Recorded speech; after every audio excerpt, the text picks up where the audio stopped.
আল্লাহ রাব্বুল আলামিন বলেন, ওমান আহসানু কাওলাম মিম্মান দাআ ইলাল্লাহি ওয়া আমিলা সলিহান ওয়া ক্বালা ইন্নানি মিনাল মুসলিমিন। ইসমে তাফসিল দিয়ে আল্লাহ আরম্ভ করেছেন ওমান আহসান। এ পৃথিবীতে ওই লোকটার চাইতে ভালো কথা কেউ বলে না, বলতেও পারে না। মিম্মান দাআ ইলাল্লাহ, যে ব্যক্তি আল্লাহর দিকে মানুষকে ডাকে।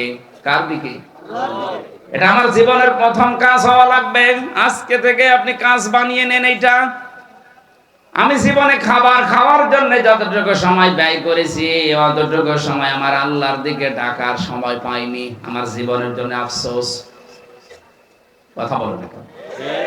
বল হাদিহি সাবিলি আদউ ইলাল্লাহ।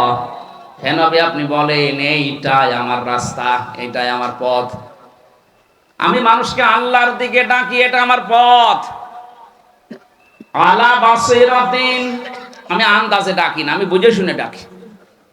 বাসারা শব্দ আল্লাহ এখানে দিয়েছেন। এই যে চোখ, এই চোখ দিয়ে মানুষ যখন দেখে, চোখের সামনে একটা আলো লাগবে না, আপনি দেখতে পারবেন না। এখন এই আলোগুলো বন্ধ করে দেন, যত পাওয়ার আলা চোখ হোক, অন্ধকার দেখবেন, কিচ্ছু দেখা যাবে না। এমনকি রাত যদি অন্ধকার বেশি হয়ে যায়, নিজের শরীরের পশম পর্যন্ত মানুষ দেখে না। কথা বুঝতেছে? এ চোখে দেখতে হলে কি লাগে বলেন তো? আরো জোরে বলেন।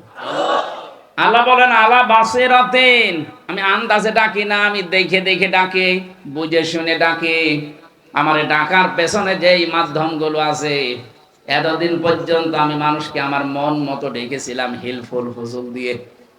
17 থেকে 40, এই 23 বছর পর্যন্ত আমি ডাক দিয়েছি, মানুষও এসেছে, কিন্তু পথ পাইনি। কিন্তু 40 থেকে 63, এই 23 বছরে আমি ডাক দিয়েছি। আমার ডাকের পেছনে শুধু আমি আন্দাজে ডাকি নাই, বুঝে শুনে তো ডেকেছি। আমার ডাকের পেছনে আলো ছিল, যে আলোটা ছিল, এই আলোর নাম কোরআনে কারীম। এখানে যত জায়গায় আলো শব্দ কোরআনে আছে, দেখবেন সব এক বচন। আর যত অন্ধকারের শব্দ দেখবেন সব বহু বচন। কিতাবুন আনজালনাহু ইলাইকা মিনাজ যুলুমাতি ইলান নূর। হে নবী, এই কিতাব আপনাকে আমি দিয়েছি। কি করবেন এটা দিয়ে? মানুষদেরকে আপনি অন্ধকারের ভেতর থেকে আলোর দিকে বের করে নিয়ে আসবেন। বাসারা শব্দের ব্যাখ্যা করার জন্য আমি এইটা নিয়ে আসলাম। তাহলে আমরা যারা আজ কোরআন বাদ দিয়ে মানুষকে ডাকি, ওই ডাক দিলে আপনি ওর অন্ধকারে যাবেন। এক কথা বুঝতেছেন? ঢাকাবাসী, এখানে জ্ঞানী মানুষ বাস করে, ইশারা দিলেই বোঝে। এটা তো আর টাঙ্গাইলের যেখান থেকে আসলাম সেই হাঁটু ভাঙা ও গ্রাম অঞ্চল না। এখানে যারা আছে মাথায় মগজ নিয়ে আছে। আজকে থেকে আপনার জীবনের টার্গেট হবে, আমি ডাকবো আল্লাহর দিকে, কিন্তু কোরআন দিয়ে। কারণ এইটা ছাড়া আমার এই চোখ অচল। আরো জোরে বলেন। এতটুকু আল্লাহ শেষ করেননি, আলা বাসিরাতিন আনা ওয়া মান ইত্তাবাআনি। এটা আমার কাজ, এবং আমার অনুসরণ যারা করতে চায়, আমাকে যারা অনুসারী, আমার দাবি করবে, তাদের ওই একই কাজ। আমরা যারা রাসূলের উম্মত বলে নিজেদেরকে কিছুক্ষণ আগে বললেন যে আমরা গর্বিত, আজকে থেকে জীবনে ডাক দেওয়া লাগবে আল্লাহর দিকে। মাধ্যম হবে বাবার জীবনী। বলেন বলেন বলেন, কি? কোরআনে কারীম। কোরআন বাদ দিয়ে মানুষকে ডাক দেওয়া জায়েজ নেই। কারণ কোরআন বাদ দিয়ে যেদিকেই ডাকবেন, ওইদিকে মিথ্যার সম্ভাবনা বেশি। মান ক্বালা বিহি সাদাকা, যারা কোরআন দিয়ে মানুষকে কথা বলে, এরা সত্য কথা বলে। আমান আমিলা বিহি উজরা, যারা কোরআন দিয়ে কাজ করবে, তাদের পুরস্কার আল্লাহ নিজে দান করবেন। আমান হাকামা বিহি আদালা, যারা কোরআন দিয়ে বিচার করবে, এরা ন্যায় বিচার কায়েম করতে পারবে। এই 53 বছর কোরআনে কারীমের বিচার এই দেশে নেই। এই জন্য ন্যায় বিচারের তুলনায় সারা জীবন আমরা অবিচার দেখতে পাচ্ছি। এই অবিচারের শামিল আমি নিজেও। বাবু ভাই, আমরা অবিচারে জর্জরিত ছিলাম। যদি সত্যিই নাই বিচার আপনি দেখতে চান এই পৃথিবীতে মিনি জান্নাত, কোরআনের বিচার লাগবে। এইটার জন্যই তো চেষ্টা আমাদের, নাকি অন্য কোনো চেষ্টা আছে? অন্য কোনো চেষ্টা করলে আপনি কাফের হয়ে যাবেন। কারণ কোরআন বাদ দিয়ে বিচার করলে সে হয় ফাসিক, না জালেম, না কাফের। এটা আমি বানালাম না। আমাল্লাম ইয়াহকুম বিমা আনজালাল্লাহু ফাউলাইকা হুমুল কাফিরুন ফাউলাইকা হুমুজ জালিমুন ফাউলাইকা হুমুল ফাসিকুন। একেবারে কাটছাট কথা বলছে। কোরআনে কারীম দিয়ে মানুষদেরকে ডাক দেওয়া লাগবে। কারণ কি? আমান দাআ, একালিফ টান আছে। আমান দাআ ইলাইহি হাদা, আর একালিফ টান আছে। ফাকাদ হুদিয়া ইলা সিরাতিন মুস্তাকিম। নবীজি বলেন, কেউ যদি কোরআন দিয়ে ডাক দেয়, আল্লাহ নিজে তাকে হেদায়েতের উপরে রাখে। কথা বুঝতেছেন? হেদায়েতের উপরে রাখতে হলে আপনার বাবা পারবে না, আপনার পীর সাহেব পারবে না। এই কথা বলেন না কেন? হামজা পারবে? হেদায়েতের উপরে রাখতে হলে আল্লাহ পারবে। এই জন্য আমান দাআ ইলাইহি হাদা, কোন মানুষ যদি কোরআন দিয়ে মানুষকে ডাক দেয়, আল্লাহ নিজে তাকে ওই ডাক নেওয়ালা মানুষকে হেদায়েতের উপরে রাখে। তাহলে আজকে থেকে আপনি সিদ্ধান্ত নিতে পারেন না যে হেদায়েতের উপরে থাকতে হলে এই পৃথিবীর কোন মতে পথে থাকলে পাওয়া যাবে না, কোরআন দিয়ে মানুষকে ডাকা লাগবে। আর এটা দিয়ে ডাকতে হলে যে ঝামেলা আছে এটা আল্লাহ জানে, নাকি? সূরা মায়েদার ৬৭ নাম্বার আয়াতটা আল্লাহ এই জন্যই দিয়েছেন, ইয়া আইয়ুহার রাসূল বাল্লিগ মা উনজিলা ইলাইকা মির রাব্বিক। হে রাসূল, আপনি মানুষকে ডাক দেন, তাবলীগ করেন, প্রচার করেন, মানুষের ভেতরে ঘোষণা দেন। কি দিয়ে দেবেন? যেটা আপনাকে দিয়েছি ওই কোরআন দিয়ে। এতটুকু আল্লাহ যদি শেষ করে দিতেন, সত্যি আমি আয়াতটা পড়তাম না যে আমি ডাক দিয়ে শেষ করে দিতাম। ওয়াইল্লাম তাফআল ফামা বাল্লাগতা রিসালাতা, আপনি যদি কোরআন দিয়ে দাওয়াত না দেন, কোরআনের প্রচার যদি আপনি না করেন, রিসালাতের দায়িত্ব পালন আপনার হয়নি। ওয়াইল্লাম তাফআল ফামা বাল্লাগতা রিসালাতা আল্লাহু ইয়াসিমুকা মিনান নাস। আমি জানি কোরআন দিয়ে ডাকলে বিপদ আপদ আসবে। বিশ্ব নবী এই ৪০ থেকে ৬৩ এই ২৩ বছর কোরআনে কারীম দিয়ে দাওয়াত দেওয়ার কারণে ৮২ বার টার্গেট হয়েছিলেন হত্যার। কতবার? ৮২ বার। ২৭টা যুদ্ধের নেতৃত্ব দেওয়া লিখেছে তাকে নিজে। বলেন তো, কোরআনে কারীম দিয়ে ডাকলে বিপদ আপদ যে আসবে এটা নবী জানতেন না? বলেন বলেন। আল্লাহ বলেন, আপনি যদি না জেনে থাকেন, আমি আল্লাহ বলছি ইয়াসিমুকা। মজারে এটা বর্তমান, ভবিষ্যৎ, প্রেজেন্ট, ফিউচার। এখানে যদি ফিউচার এই শব্দের ভেতরে থাকবে তাহলে কা দিল কেন? কোন দিতে পারতো? আল্লাহু ইয়াসিমুকুম, আমি আল্লাহ তোমাদেরকে বাঁচাবো। কা দিয়ে মুহাম্মদুর রাসূলুল্লাহকে শুধু ইন্ডিকেট করলেন কেন? তাফসীরে ফি জিলালিল কোরআন সাইয়্যিদ কুতুব লিখেছেন, যদিও আল্লাহ কা দিয়েছেন, এই কায়ের ভেতরে বিশ্ব নবীর নায়েবে রাসূল যারা তারা লুকিয়ে আছে। কিয়ামত পর্যন্ত নবীর ইলম নিয়ে, নবীর উপর নাযিলকৃত কোরআনের জ্ঞান যারা দুনিয়াতে অর্জন করছে, করবে, ওরা আক্ষরিক অর্থে ডাইরেক্ট ইনডাইরেক্ট বিশ্ব নবীর ওয়ারিস, নায়েব। কথা বলে, তারা যদি সত্যি নবীর মতো কোরআন প্রচার করতে যায়, বিপদ আপদ মুসিবত যে আসবে না তা না, আসবে। ইয়াসিমুকা মিনান নাস, মানুষের ষড়যন্ত্র, মানুষের তোট কৌশল থেকে আমি আল্লাহ আপনাকে বাঁচাবো। এখানে ফাইল আল্লাহ নিজে। আল্লাহু ইয়াসিমুকা মিনান নাস, মানুষের চক্রান্ত থেকে আমি আল্লাহ নিজে আপনাকে বাঁচাবো। জোরে বলেন আল্লাহু আকবার।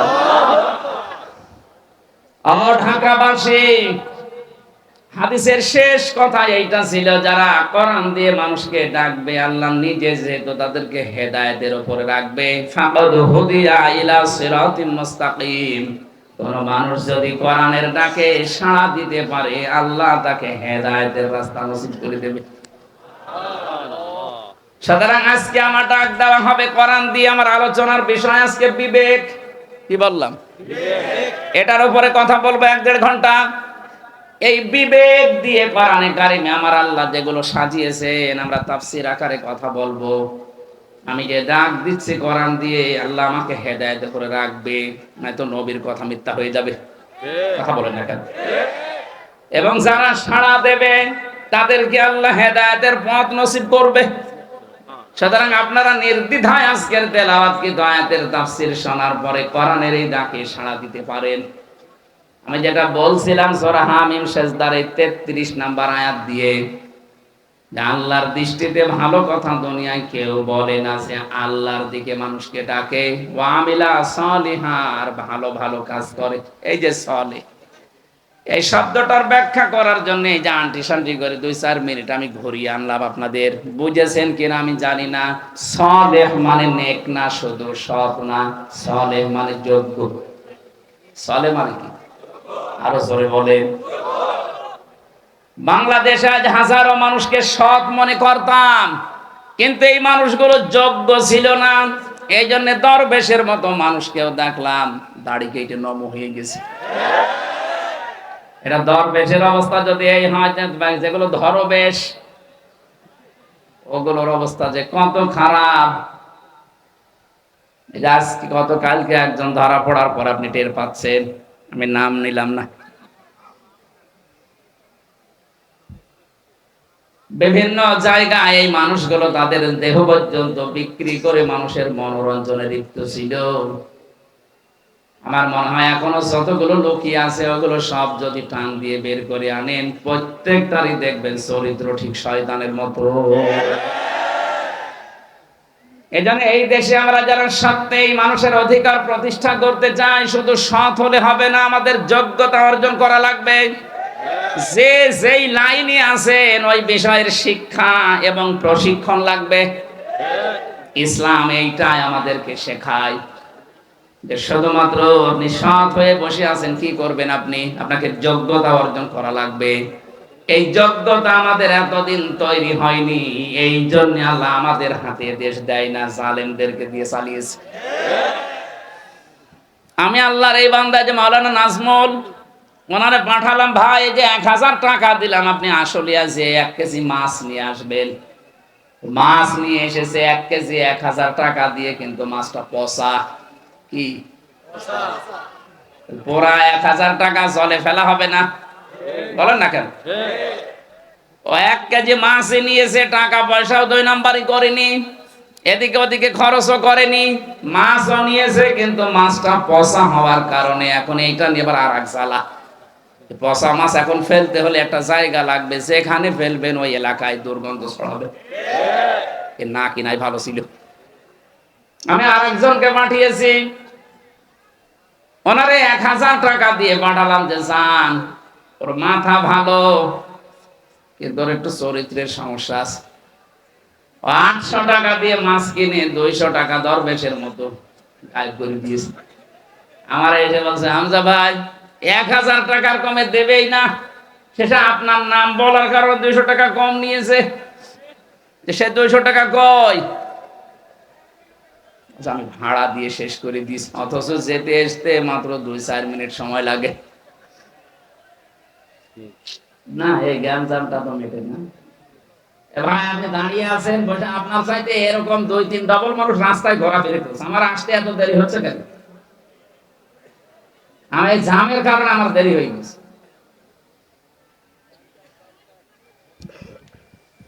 ঢাকাবাসী এই যে পাশে যাকে পাঠালাম, এর চরিত্র খারাপ হওয়ার কারণে ও মাছ নিয়েছে ঠিক 800 টাকার মাছ, এগুলো খাওয়া যাচ্ছে, বাকি 200 টাকা যদিও আত্মসাৎ করেছি, তারপরও তো 800 টাকার মাছ আমি খেতে পারলাম। কথা বলেন ঠিক কিনা? এই 53 বছরে আল্লাহ ইসলামকে দেশে জায়গা মতো দেয় না, এটা শুধু আল্লাহর দোষ না, এই দোষ আমাদের। কারণ এরকম মানুষকে যদি দেন, ও মাছ নেবে ঠিক, পুরাটা পচা, শেষে ওইটা ফেলার জন্য আবার আলাদা জায়গা লাগবে। কিন্তু এদেরকে দিয়ে আল্লাহ চালাতে হবে, একে না। এইরকম মানুষ দিয়ে আল্লাহ চালাচ্ছে এই কারণে, কারণ অন্তত 800 টাকার মাছ হলেও তো এই দেশের মানুষ খেতে পারছে। 200 টাকা এদিক ওদিকে যাক, এই 200 টাকা যেতে গিয়ে এই 15.5 বছরে এত টাকা গেছে, আপনার মাথা ঘুরে যাবে। কেউ তার ছেলের নামে, মেয়ের নামে, কেউ তার নিজের বোনের নামে, দলীয় নেতা কর্মীর নামে এত টাকা পাচার করেছে। এই দেশে এখন একটা মানুষ যদি জন্ম নেয়, তার মাথার উপরে 1 লাখ টাকা ঋণ। আপনি কি দিয়ে গেলেন? বিশ্বনবীর জীবনী থেকে কথা বলা হয় মাঝে মাঝে। অনেক মানুষ বলে, হুজুর নবীর কাহিনী বলতে পারেন না। আপনি নবীর কাহিনী বললে সহ্য করতে পারবেন। বিশ্বনবী যেদিন নবুয়ত পেলেন, নবী হয়ে আসলেন, ওই দিনই খাদিজাকে বলেছিলেন, আমাকে ঢেকে দাও। হযরতে খাদিজা বলেন, আপনি ভয় পান কেন? কোনো ভয় নেই আপনার। আল্লাহি, আল্লাহর কসম, লা ইখজিকাল্লাহু আবাদান, কখনো আপনি ভয় পাবেন না। জিন, ভূত, পরী, পেতনি, এমনকি আল্লাহ আপনাকে ভয় দেখাবেন না। ইন্নাকা লা তাসিলুর রিহমা, আপনি আত্মীয়তার সম্পর্ক ঠিক রাখেন। হযরতে খাদিজার কথা দ্বারা কয়েকটা প্রমাণ এখান থেকে বের হয়। 1 নম্বরে, যারা মানুষের সাথে সম্পর্ক, বিশেষ করে রক্তের, এই রক্তের সম্পর্ক দুনিয়ায় যারা ঠিক রাখবে, এদের কোনো ভয় আমার আল্লাহ তৈরি করে দেবে না। সব ভয় থেকে আল্লাহ মুক্তি দিয়ে দেবে। এদেশে আমরা আপনার আত্মীয় ছিলাম না, আপনি আমাদের সাথে সম্পর্ক ত্যাগ করে পালিয়ে চলে গেলেন, এই কারণে তো এত ভয়। দেখেন তো, আপনি আত্মীয় ছিলেন না আমাদের। কেউ আমরা বুবু বলতাম, কেউ আপা বলতাম, কেউ ভাবি বলতাম, কত রকমের আত্মীয় আপনি, অথচ এর সম্পর্ক ত্যাগ করে আপনি না জানিয়ে চলে গেলেন। হাজারো মানুষ যারা, এই মানুষগুলো আজ ভয়ে, কারণ এই ভয়গুলো আমরা দেইনি, এই ভয়গুলো আল্লাহ দিয়েছে। যে মানুষগুলো আজ 2.5 মাস হয়ে গেল বের হয় না, এই মানুষগুলো এরশাদ বদনের সময় বুক পেতে দিয়েছিল রাস্তায়। এক কথা বলছেন না কেন? আমার কুষ্টিয়ার হানিফ, আপনার ঢাকার নানক, এই মানুষগুলো ওই সময়ে, এই যে আব্দুর রহমান ফরিদপুরের, যেটা মরে গেল কয়েকদিন আগে, অগ্নিকন্যা, ওর কবরে মনে হয় অগ্নি চলছে। কন্যা যখন অগ্নি, তো অগ্নি ছাড়া কি পাবে? এই মানুষগুলো এরশাদের সময়ে পতন ঘটাতে বুক পেতে দিয়েছে, অথচ এই মানুষ আজ 2.5 মাস হয়ে যাচ্ছে, কেউ ঘর থেকে বের হওয়ার সাহস পাচ্ছে না। তাদের ভেতরে যে ভয়, এই ভয়টা আমরা দেইনি, এই ভয় আল্লাহ তৈরি করে দিয়েছে। এরা এদের নিজেদের সম্পর্কগুলো ঠিক রাখে না। কুষ্টিয়াতে আমার নিজের আপন চাচা চেয়ারম্যান ছিল, ওনার বাড়িতে খাবার খেতে গেছি। হানিফ সাহেব কল দিয়ে বলে, যা কে এসেছে, হামজা কেন গেল? বলে, আমার ভাইয়ের ছেলে আসবে না। বলে, না, আওয়ামী লীগ করলে ভাই বোন দেখা হবে না, আওয়ামী লীগ ছাড়া কেউ আপনার বাড়ি খাবার খেতে পারবে না। আপনি আত্মীয়তার সম্পর্ক গুলো নষ্ট করে দিলেন, আর এসে তো আমার রক্তের জিনিস। বলেন তো, স্ত্রী হিসাবে নবীজিকে অভয় দিচ্ছে, আপনি ভয় পাবেন না, আপনি রক্তের সম্পর্ক ঠিক রাখেন, এই জন্য ভয় নেই। আর আপনারা রক্তের সম্পর্ক নষ্ট করেছেন, এই জন্য এত ভয়। আপনি একটা কথা ভুল প্রমাণ করেন, এইভাবে চলছে। না, এই মানুষগুলো 15 বছর 20 বছর আগে জীবন দেওয়ার জন্য পাগল ছিল, আর এখন জীবন নিয়ে পালাচ্ছে। মানে এ ভয় শুধু হামজা আপনাদের দেয়নি, এ ভয় দিয়েছে আল্লাহ নিজে। 2 নাম্বারটা আরো কঠিন, এইটা বলার জন্য আমি বলছিলাম, অতাহমিলুল কাল্লা, হে স্বামী আপনি ভয় পান কেন? আপনি তো মানুষের বোঝা বহন করেন, মানুষের ঋণের বোঝা, কষ্টের বোঝা, দুঃখের বোঝাগুলো আপনি দুনিয়ায় বহন করেন, বোঝা আপনি হালকা করে দেন। দুনিয়ায় যারা মানুষের বোঝা বহন করে, হালকা করে, তাদের কোনো ভয় নেই।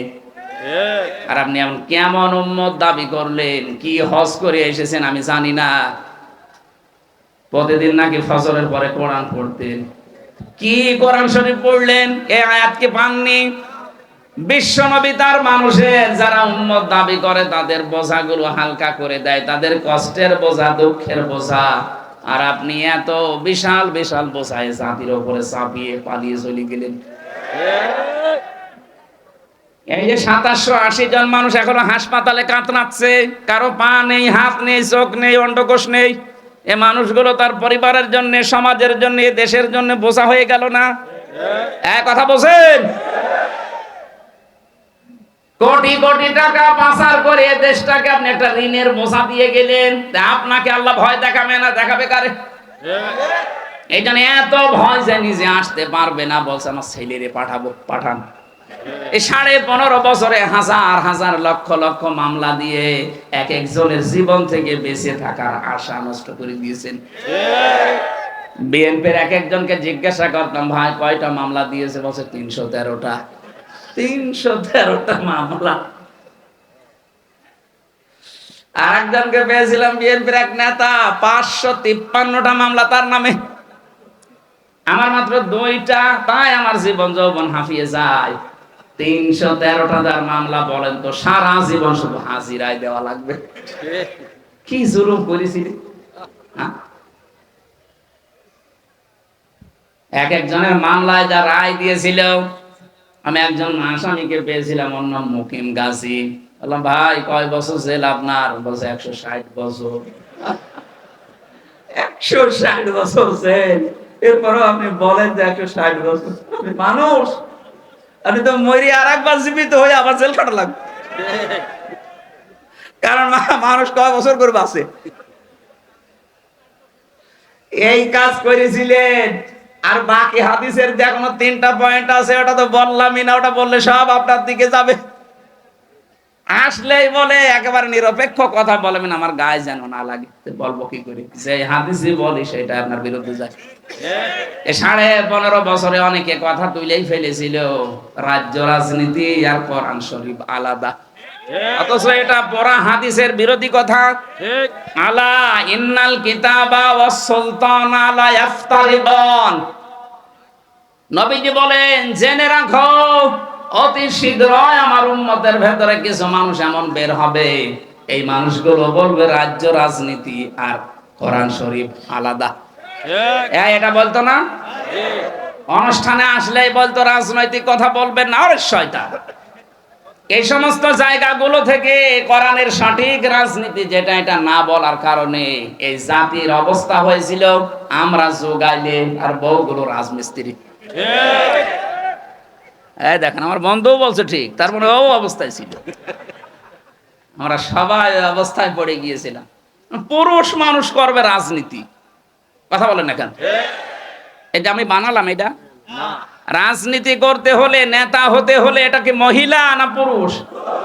আপনি তাকান আমেরিকার দিকে, ওরা জাতে মাতাল হলো, তাহলে ঠিক আছে। এত বছরের ভেতরে কোন মহিলাকে দেয়নি। হ্যাঁ, পাগল ছাগল দেবে, কিন্তু মহিলা দেবে না।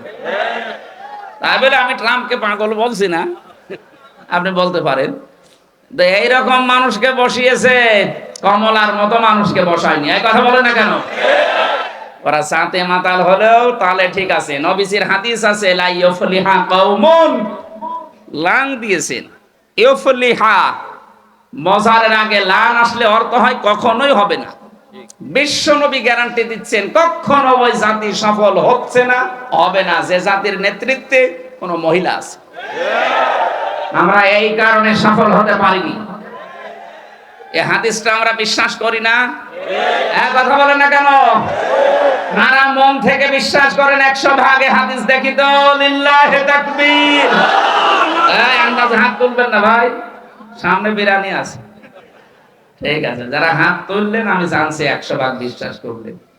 আগামী থেকে আমরা সিদ্ধান্ত নেওয়া লাগবে, কিয়ামতের আগে দেশে কোনো মহিলা যেন না বসে। পুরুষ মানুষ হোক, চাচা এরশাদের মতো হোক, অসুবিধা নেই। সকালে এক কথা বলে, বিকালে আর, তারপরও অসুবিধা নেই, কারণ অন্তত পুরুষ মানুষ। কোরআনে কারীম জানিয়েছে, আর রিজালু কাওয়ামুনা আলান নিসা, পুরুষ হবে নেতা। কে বলছে? বলেন বলেন। আর মেয়েরা থাকবে তাদের আজ্ঞাবহ। কিন্তু তারা পুরো সিস্টেম আমেরিকায় হাদিস মানে, দেখেছেন? এজন্য তারা সফল হচ্ছে মনে হচ্ছে।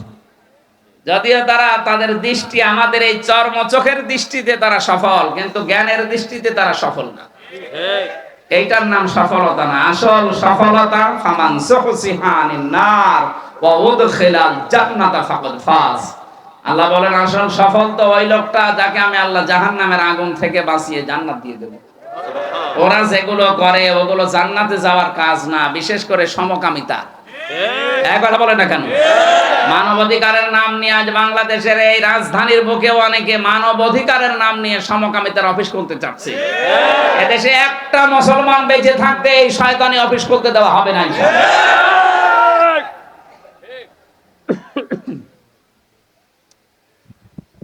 আমার ভাইরা, যে আয়াতটা বলেছিলাম আমরা আজ যোগ্যতা অর্জন করতে পারছি না, এই জন্য আল্লাহ অযোগ্য মানুষদেরকে দিয়ে এই দুনিয়া চালাচ্ছেন, আর চালাতে গিয়ে দেশটা রসা করে চলে গেছে। আমরা হাজার হাজার ঋণের বোঝা, কষ্টের বোঝা, দুঃখের বোঝা এখন বহন করে নিয়ে বেড়ানো লাগছে। কথা বলেন ঠিক কিনা? এই আয়াতের শেষ কথা ছিল ওয়াকালা ইন্নানি মিনাল মুসলিমিন। সে ঘোষণা দেবে বুক টান টান করে, আমি মুসলমান। ও বাংলার মুসলমানেরা, আপনি জবাব দেবেন এই 15.5 বছর অন্তত বুকে হাত দিয়ে বল আছে তো যে আমি মুসলমান। কারণ যে বলবে আমি মুসলমান সে লোকটার কাছে সুদ থাকবে না। যে বলবে আমি মুসলমান তার বউ বেপরদায় চলবে না। যে বলবে আমি মুসলমান তার শিক্ষা ব্যবস্থায় দুর্গা থাকবে না। বলেন, এগুলো ছিল আমাদের টান করে বলার কায়দা ছিল না যে আমি মুসলমান। আয়াতের 2টা আমরা মেনেছি। আর জাতীয় মসজিদের ইমাম যিনি এখন যিনি হয়েছেন মুফতি আব্দুল মালিক হাফিজাহুল্লাহ, উনি আল্লাহর দিকে কম বেশি সারা জীবন ডাকছে, ভালো ভালো কাজ করার জন্য চেষ্টা চালাচ্ছে। কিন্তু আকালা ইন্নানি মিনাল মুসলিমিন, এই 15.5 বছরে ওনার মতো মানুষও বুকে হাত দিয়ে কি বলতে পেরেছি আমি মুসলমান? তাহলে হক কথা আমরা বলতে পারতাম, শুনতে পারতাম। কয় এতদিন তো শুনি নাই। এখন সিন্ডিকেটের বিরুদ্ধে কথা বলছে যে সিন্ডিকেট যে করে সে জালেম। সিন্ডিকেটের মাধ্যমে যে টাকা উপায় হয়, ওই টাকা ভোগ করার জন্য আপনার স্ত্রী আপনার সন্তান 2 পায়ে খাড়া, কিন্তু এর দ্বারা যে গোনা হবে এ গোনা আপনার বউ নিতে রাজি না। এ কথা 15.5 বছর তো বলতে পারতাম না আমরা। ওনার মতো হাজারো আলেম, হাজারো ইমাম, হাজারো খতিব এই দেশে সব মুখে তালাবদ্ধ ছিল আমাদের। কথা বলেন ঠিক কিনা? আমি যে মুসলমান এই কথা বলার যোগ্যতায় আমরা হারিয়ে ফেলেছিলাম। এই জন্য তাকওয়া যে শব্দ দিয়ে আরম্ভ করেছিলাম, তাকওয়া মানে শুধু ভয় না। তাকওয়া শব্দের আধুনিক ব্যাখ্যা হচ্ছে আল্লাহর নিষিদ্ধ কাজগুলো ঘৃণা করে ছেড়ে দেওয়া। ঠিক। যত কাজ আল্লাহর নিষিদ্ধ আছে এই কাজগুলো যখন জানবেন তখন শুধু ছেড়ে দেবেন না, ঘৃণা করে ছেড়ে দেবেন। এই তাকওয়া যদি আমরা অর্জন করতে পারি, এই দুনিয়ার যত আসমানে আর জমিনের বরকতের দরজা আছে, লা ফাতাহনা আলাইহিম বারাকাতিম মিনাস সামাই ওয়াল আরদ। আল্লাহ বলেন আসমান আর জমিনের যত বরকতের দরজা আমি আল্লাহ সব খুলে দেব। বলেন সুবহানাল্লাহ। আজকের আলোচনার যে বিষয় বললাম বিবেক, এটা দেখি আমাদের জাগ্রত হয় কিনা। কোরআনে কারীম আমি পড়াশোনা করে এইটাই পেয়েছি, যারা বিবেক কাজে লাগাতে পারবে আল্লাহ পাক তাদেরকে রাস্তার সন্ধান দিয়ে দেবে। আমরা আজ রাস্তা হারিয়ে ফেলেছি, বিবেক আমরা কাজে লাগাতে চাই না। চাই না? আরো জোরে। এইটার জন্য আপনি মানুষ, এটা যাদের কাজে লাগে না আল্লাহ তাদেরকে চতুষ্পদ জানোয়ারের চাইতেও নিকৃষ্ট ঘোষণা দিয়েছেন। সূরা আনফাল 22 নম্বর আয়াত, ইন্না শাররাদ দাওয়াবি ইনদাল্লাহি সাম্মুল বুকুমুল লাযিনা লা ইয়াকিলুন। এই পৃথিবীর যত সৃষ্টি আছে সব চাইতে নিকৃষ্ট আমি আল্লাহর কাছে ওই লোকটা যে তার বিবেককে কাজে লাগায় না। আমরা কি নিকৃষ্ট শুকর কুকুরের চাইতেও খারাপ হব আল্লাহর কাছে? বলেন। আমরা আল্লাহ যেটা জানাতে চাচ্ছেন এই আয়াতে, জাহান্নামে যাওয়ার বহু কারণ কোরআনে আমি পেয়েছি, এই আয়াতে পেয়েছি 3টা। এই 3টা যার ভেতরে পাওয়া যাবে মাস্ট বি সে জাহান্নামে যাবে। আল্লাহ একেবারে শব্দ শুরু করার আগে গ্যারান্টি দিচ্ছেন, ওয়ালাকাদ, অবশ্যই, জারানা লি জাহান্নামা কাসীরাম মিনাল জিন্নি ওয়াল ইনস, অধিকাংশ মানুষ আর জিন জাহান্নামে যাবে, এই জন্যই তারা তৈরি হয়েছে। প্রশ্ন আসতে পারে আল্লাহ কাসির দিলেন কেন? কলিল শব্দ না দিয়ে কাসির দিয়েছেন, তাহলে আমাদের দোষ কি? আমরা তো জাহান্নামে যাব না। এখানে তিনটি ইন্দ্রিয় শক্তির কথা আছে, এটা আল্লাহ সবাইকে দেয়নি। যাকে দিয়েছে সে যদি এই তিনটি ইন্দ্রিয় শক্তি কাজে লাগাতে না পারে, মাস্ট বি সে যেন বিশ্বাস করে ও জাহান্নামে যাবে। আমরা যারা আছি একটু আমরা মিলিয়ে দেখি আমাদের ভেতরে এই তিনটি ইন্দ্রিয় শক্তি আছে কিনা, আর এগুলো আমরা ব্যবহার করছি ঠিক মতো কিনা। এক নম্বরে আল্লাহ ঘোষণা দিচ্ছেন লাহুম কুলুবুল লা ইয়াফকাহুনা বিহা, তাদের কলব আছে কিন্তু চিন্তা নেই, তারা বোঝে না। এই যে আজ বিবেকটা আমাদের যাদের কাজে লাগছে না, এই মানুষগুলো আমরা পথ হারিয়ে ফেলেছি। একটা বারের জন্য যদি বিবেক দিয়ে চিন্তা করতাম যে আমি কি ছিলাম, হালা তাআলাল ইনসান হাইনুম মিনাদ দাহরি লাম ইয়াকুন শাইআম মাযকুরা, আমি তো উল্লেখ করার মতো কিছু ছিলাম না। কথা বলেন ঠিক কিনা? আমি 33 বছর বয়স আমার, এই 33 বছরের আগে হামজা নামে কেউ চেয়ারে বসবে কল্পনা ছিল আপনার? আমার মায়ের তো বিয়ে ওই সময় হয়নি। তার মানে আমি কি ছিলাম আমি উল্লেখ করবো এরকম কিছু ছিলাম না। নেই থেকে আল্লাহ পাক আজ আমাকে চেয়ারে বসিয়েছেন। কথা বলে ঠিক কিনা? আল্লাহ রাব্বুল আলামিন বলেন এই যে বিবেকটা যদি কাজে লাগাতে, তোমাকে বানাতে গিয়ে আমি যে 5টা জিনিস আমার পক্ষ থেকে দিয়েছিলাম, শ্রবণ শক্তি, দর্শন শক্তি, বাক শক্তি, আকেল শক্তি আর ঘ্রাণ শক্তি। এটা সূরা নাহলের 14 নাম্বার পারা, 14 নাম্বার পৃষ্ঠা, 13 নাম্বার লাইনের 78 নাম্বার আয়াতের মাঝের অংশে আছে। আল্লাহ পাক বলেন 5টা জিনিস দুনিয়ার কেউ তোকে দেয়নি। বিশেষ করে যে বাক শক্তি, কথা বলার যোগ্যতা, আমি যদি এটা না দিতাম তামাম দুনিয়ার ডাক্তার মিলেও দিতে পারতো না। আমি আয়াতটা পড়ার পরে দেখেছিলাম বিজ্ঞান এখন প্রমাণ করছে এই যে কণ্ঠস্বর, এখানে কয়েক ইঞ্চি জায়গা, এই জায়গা দিয়ে কথা তৈরি হয়।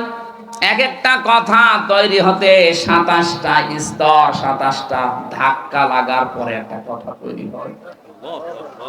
আয়াতের তাফসীর পড়তে গিয়ে পেয়েছিলাম তাফসীরে হাক্কানিতে মুফাসসির লিখেছেন এই যে কথা তৈরি করার জন্য 27টা স্তর আছে, ধাক্কা লাগে একটার পরে একটা, প্রতিটি জায়গায় আল্লাহ এক একজন ফেরেশতা বসিয়ে রেখেছে।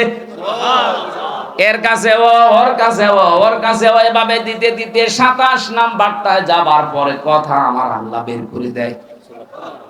আল্লাহ বলেন রব নাম নিয়েছিলাম এই কারণে তোরে কথা বলার যোগ্যতা দিয়েছি। বিবেকটা যদি একটু কাজে লাগাতে, জীবনে এই মুখ দিয়ে উলট পালট কথা বলতে না। কারণ যারা কথাবার্তারাও লিমিট না করবে, তারা নবীর সুপারিশ থেকে বঞ্চিত হয়ে যাবে। এটা সূরা তাহা 109 নাম্বার আয়াতে দলিল আছে। ইয়াউমা ইদিল লা তানফাউশ শাফাআতু ইল্লা মান আযিনা লাহুর রহমানু ওয়া রাদিয়া লাহু কাওলা। সেদিন সুপারিশ কারোর জন্য কাজে লাগছে না, লাগবেও না, যার জন্য রহমান এজেন্ট না দেবেন, অনুমতি না দেবেন, রাদিয়া লাহু কাওলা, এবং যার কথা শুনতে আল্লাহ রাজি না থাকবেন। তার মানে আমার জন্য কিয়ামতে যদি নবীজি সুপারিশ করে জান্নাতে নিয়ে যেতে চান, আমার প্র্যাকটিক্যাল লাইফের উপরে আল্লাহর রাজি থাকা লাগবে। এমনকি আমি যে কথা বলি ও কথার উপর আল্লাহ রাজি থাকা লাগবে। ঠিক কথা বুঝতেছেন? এই জন্য আমরা যারা বিবেকটা আজও কাজে লাগছে না, এখন থেকে জাগ্রত করেন। আর এটা জাগ্রত করার জন্য যে ঔষধ আল্লাহ দিয়েছেন তার নাম আল্লাহর এই কালাম কোরআন। এর কাছে আসবেন, বুঝবেন, পড়বেন, মিলাবেন, আপনার এটা জাগ্রত হয়ে যাবে।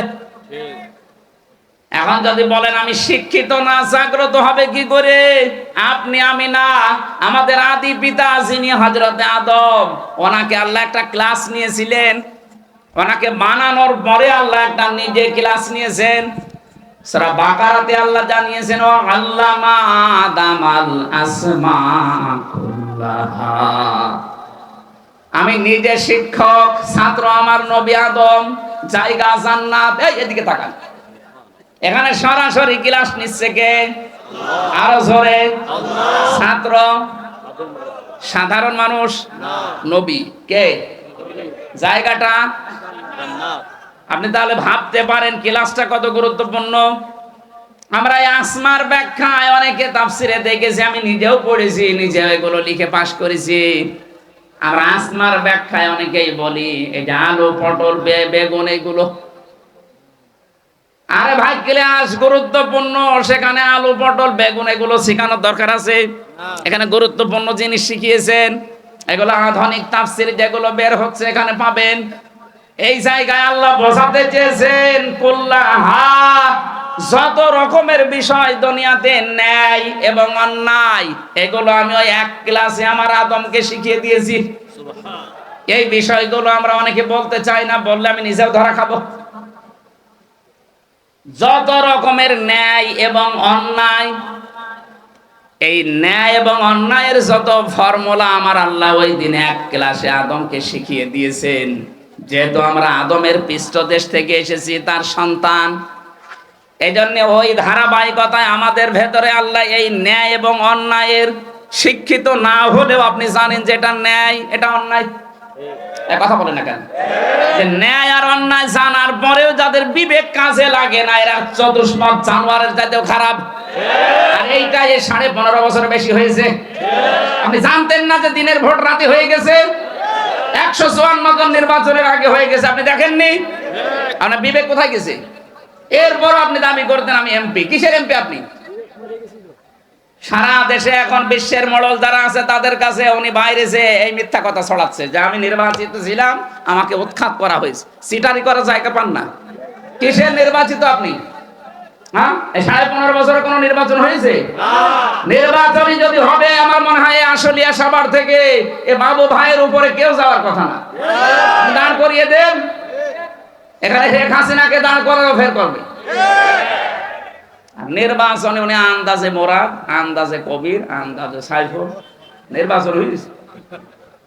কারণ নির্বাচন হওয়ার মাধ্যমে মানুষ নির্বাচিত হয়, এ পদ্ধতি আল্লাহ দিয়েছেন। আল্লাহ বলেন আমি তোদেরকে নির্বাচিত করি। নির্বাচিত করা লাগে যে পদ্ধতিতে, ওই পদ্ধতির নাম কি? নির্বাচন। বলেন বলেন বলেন বলেন। নির্বাচিত তো হয়নি, নির্বাচিত আপনি দাবি করেন কি করে? আমরা বলতে পারি আমরা নির্বাচিত, কারণ লক্ষ লক্ষ নবীদের উম্মত থেকে আল্লাহ বাছাই করে আমাদেরকে উম্মতি মুহাম্মদ বানিয়েছে। আমরা বলতে পারছি না, কারণ আমাদের এখনো যোগ্যতা হয়নি। আর উনি নির্বাচন না করে আন্দাজে নির্বাচিত সরকার ছিলাম। হাসি মানুষ এত মিথ্যা কথা বলে কি করে?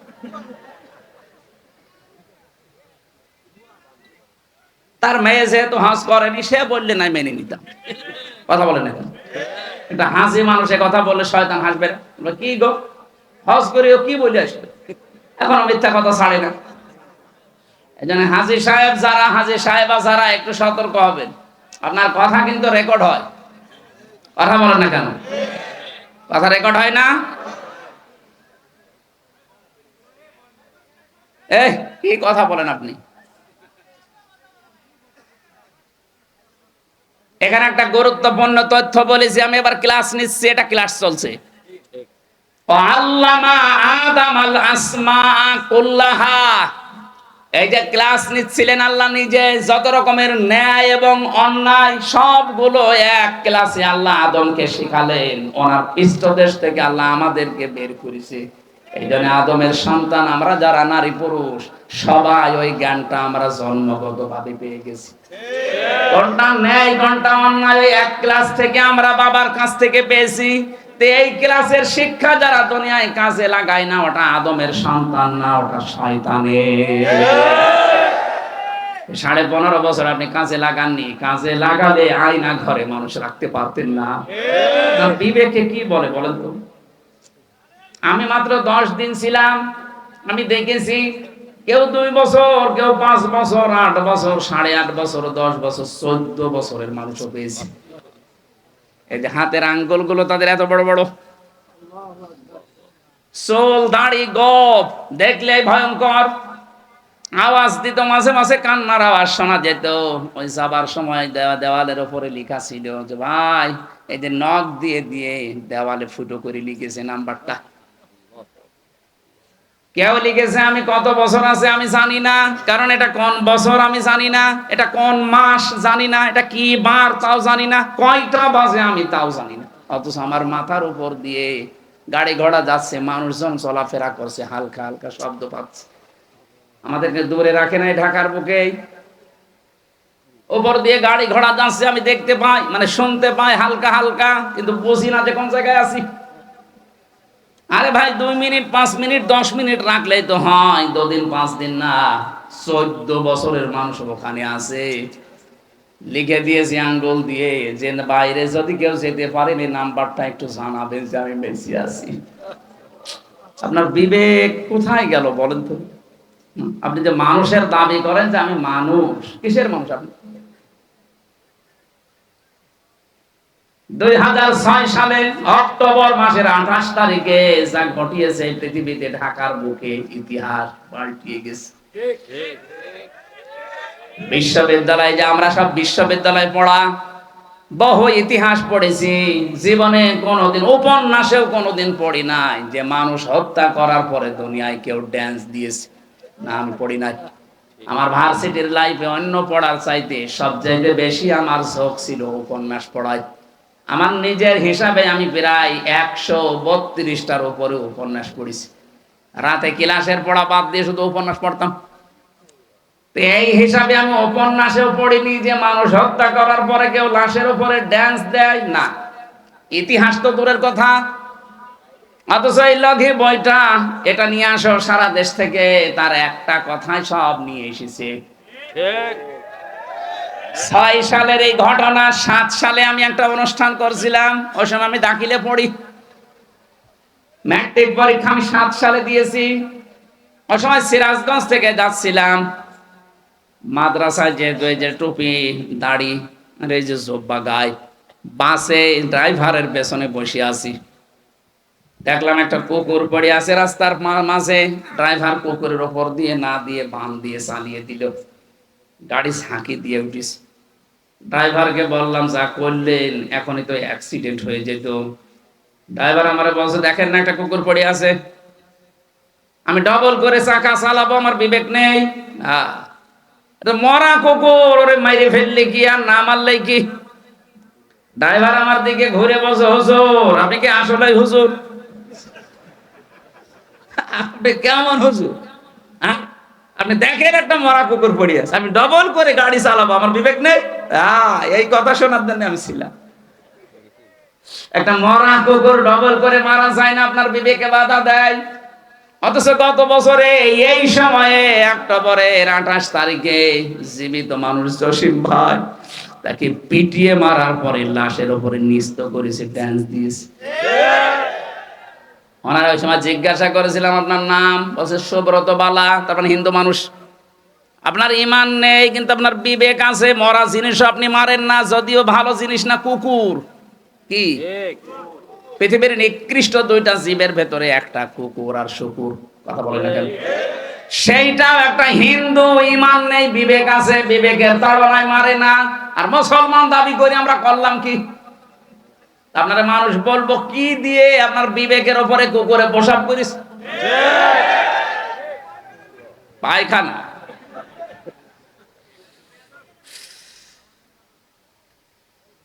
এজন্য বিবেক যদি কাজে না লাগান আপনি রাস্তা পাবেন না। নবীজিকে আল্লাহ জানিয়েছেন, হে নবী, জালেমদের এই কথাগুলো বলতে বলতে আপনার কি আফসোস হয় যে না এরা তো আর হেদায়েত পাচ্ছে না? ইন তাহরিস আলা হুদাহুম ফাইন্নাল্লাহা লা ইয়াহদি ইলা আখিরি আয়াত। সূরা নাহলের ভেতরে আছে। হে নবী, আপনার কি আশঙ্কা হয়, আকাঙ্ক্ষা হয় এই যে এই মানুষগুলো কেন হেদায়েত পাচ্ছে না? পাবে কি করে? কাদের তাদের জুলুম এমন পর্যায়ে পৌঁছে গেছে, এই মানুষগুলো জুলুম করতে করতে আল্লাহর কাছে পর্যন্ত অস্বীকার করবে যে না আমি করিনি।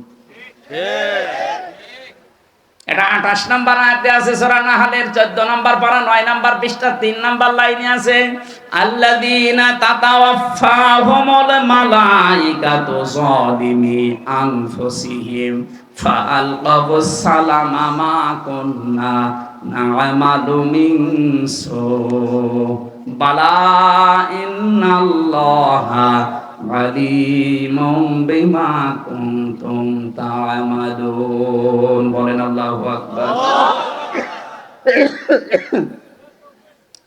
এই জুলুম করা অবস্থায় যখন আল্লাহ তাদেরকে ফেরেশতা দিয়ে ধরেন, এ মানুষগুলো এই অবস্থায় জালেম মারা যাচ্ছে আল্লাহর কাছে, তারপরও বলবে যে না আমরা এই খারাপ কাজ করিনি, মা কন্যা না'মালু মিন সু, এ কাজ আমরা করিনি। আল্লাহ বলেন বালা, অবশ্যই করেছো। ইন্নাল্লাহা আলিমুম বিমা কুনতুম তা'মালুন, অবশ্যই আমি আল্লাহ জানি তোমরা যা করতে। এবার তোমাদেরকে দেখাবো। ফাদখুলু আবওয়াবা জাহান্নামা খালিদিনা ফিহা ফালা বি'সা মাসওয়াল মুতাকাব্বিরিন।